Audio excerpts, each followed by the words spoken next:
L'ONDRAF est le gestionnaire des déchets radioactifs en Belgique. Il peut aussi être chargé d'assainir et démanteler des installations nucléaires désaffectées. C'est le cas ici à Fleurus où la société Best Medical Belgium produisait divers radioisotopes, dont l'IO-123, utilisé dans le diagnostic des cancers de la thyroïde. Ce radioisotope était produit grâce à un cyclotron, le cyclotron CGR, qui est actuellement démantelé par l'ONDRAF. Il s'agit du plus gros cyclotron jamais démantelé en Belgique, avec une masse totale de plus de 300 tonnes, dont rien que 200 tonnes pour la culasse qui doit être découpée en blocs manutentionnables. La découpe de cette culasse est un gros défi technique.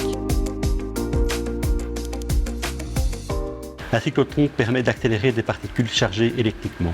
Une fois que ces particules ont atteint la vitesse adéquate, elles sont éjectées et projetées sur des cibles où se produisent des radioisotopes par réaction nucléaire.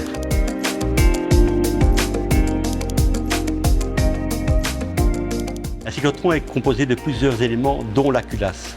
Du fait même de son exploitation, la culasse est activée, c'est-à-dire radioactive tant en surface qu'en profondeur, et ce à des niveaux différents. La culasse du cyclotron est découpée grâce à un câble diamanté. Les autres parties, qu'on appelle aussi internes, ont été démontées dans une phase antérieure. L'ONDRAF travaille avec divers acteurs spécialisés, dont Tractable NG pour la partie étude et conception et Interboring pour la partie découpe et manutention. La priorité de tout chantier de démantèlement, c'est de garantir la sécurité et de limiter l'exposition des travailleurs aux radiations ainsi qu'aux risques de contamination. L'un des défis consiste à limiter le volume de déchets radioactifs et dans ce cas-ci, à maximiser la fraction d'acier qui peut être recyclée après fusion. L'autre défi, c'est bien sûr les dimensions et l'épaisseur de la culasse. Il faut la découper en blocs pouvant peser jusqu'à 12 tonnes et manutentionner ces blocs en toute sécurité. Cette culasse est activée à des niveaux différents.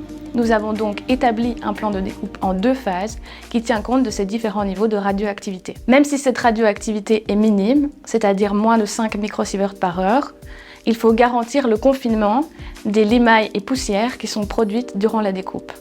Des mesures de contrôle sont d'ailleurs prises tous les jours et les opérateurs peuvent travailler en sécurité sans risque de contamination. Technisch is het een heel complex verhaal, zeker omdat het een primeur is om zulke grote stalen blokken te verzagen met een diamantkabel. Interboring kan wel leunen op 30 jaar ervaring in de nucleaire sector, maar toch zijn we enkele uitdagingen tegengekomen in dit project. Het verzagen van de cilinderkop is verdeeld in 2 fases. In de eerste fase wordt de grote cilinderkop van ongeveer 200 ton verdeeld in kleinere blokken. En zo kunnen we de blokken gemakkelijker hanteren en in alle veiligheid op zijn plaats zetten. De tweede fase heeft als doel om de radioactieve afvalstroom te optimaliseren. Aan de hand van het versnijdingsplan van Tractable NG verzagen wij de blokken in kleinere delen afhankelijk van hun radiologische activiteit. De flexibiliteit van onze machines was een enorme troef in dit project. Zo hebben we in de eerste fase onze machines kunnen monteren bovenop de cilinderkop. En in de tweede fase hebben we onze machines gemonteerd langs de cilinderkop en is er een snijatelier ingericht. Door het risico op radiologische besmetting besteden we de hoogste aandacht aan de opvang van staalvezels en het vrijgekomen stof.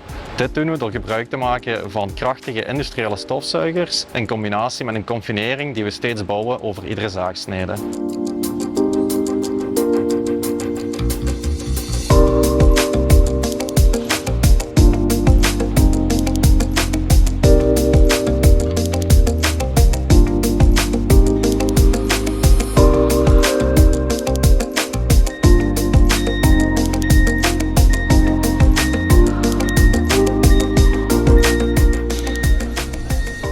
Ces blocs seront installés dans les conteneurs tels que vous pouvez les voir ici derrière. Une fois qu'une campagne est prête, ces conteneurs sont acheminés vers les sites de fonderie. Après fusion, le métal est réutilisé dans l'industrie conventionnelle. Seule une petite partie, les résidus du processus, 5 à 8% de la masse, nous reviennent en tant que déchets radioactifs et seront traités par notre filiale Abelgo Process.